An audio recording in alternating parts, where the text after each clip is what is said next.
continue to monitor your pH and your EC. For pH, you're monitoring, you want to target a 5.9 and to a 6.6. But as you get later into that November stage, a 6.8 and a 7 isn't as concerning as a 6.8 and a 7 currently, right? And your pH is going to raise naturally in the cycle and go closer to that 7. And while you can reduce after you've got your bract development and your coloration, you can reduce your fertilizer.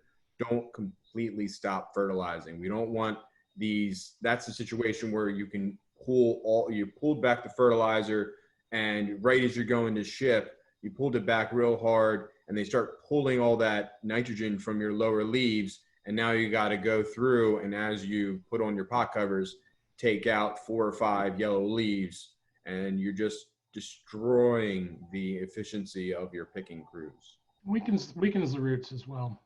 Yep. Oops, sorry, I have a mouse sleeping momentum. Oh, no problem.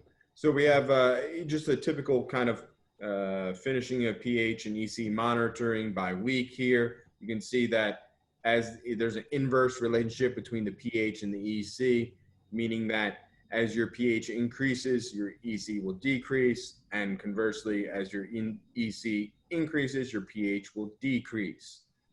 So, that's why we typically will see as you back off your EC, you're just holding the plants, a 7.2 is not so much of an issue, right? But if you're in mid-October and you're clocking pHs that are 7.5, then your EC is more than likely low, and I would say that your plants are starving themselves, and you're going to get in that situation with the lower leaf yellowing and weakened roots. Magnesium will rear its head. That's where I think it's the pH is critical up until pretty much the 3rd week of October.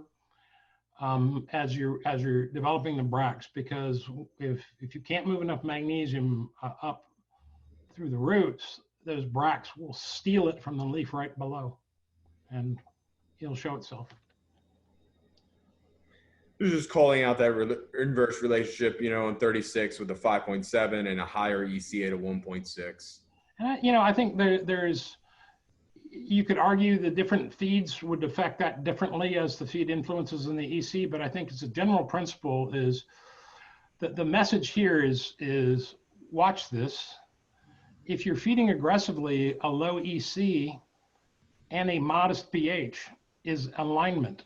But if you're not feeding enough, a low CE and a rising pH is a good indication that you're not feeding enough.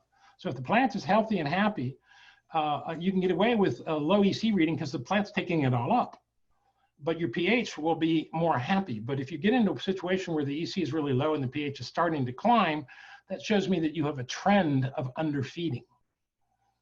And actually, this is kind of with the good temperatures that we're seeing around there, at least east of the Mississippi. That's what I'm seeing out in the marketplace, where we have unusually low EC. And it's just because, and they're feeding very well. They're 150 plus on their ppms and nitrogen that they're feeding, which I wouldn't say is low at this time. And, which is showing up in the tests that we're at a 0.7, 0.8 on the EC. And I would argue that more than likely, because you're showing a little bit yellow leaves, that EC is unusable or useless elements that's making up that 0.7. For you, right? It's where flood floor is such a tricky game. A flood floor without the capability of leaching is scary. You're playing a very fine balancing act from going too lean to too hot, and you're playing around with pH as well. So flood floors are a little bit of a different game.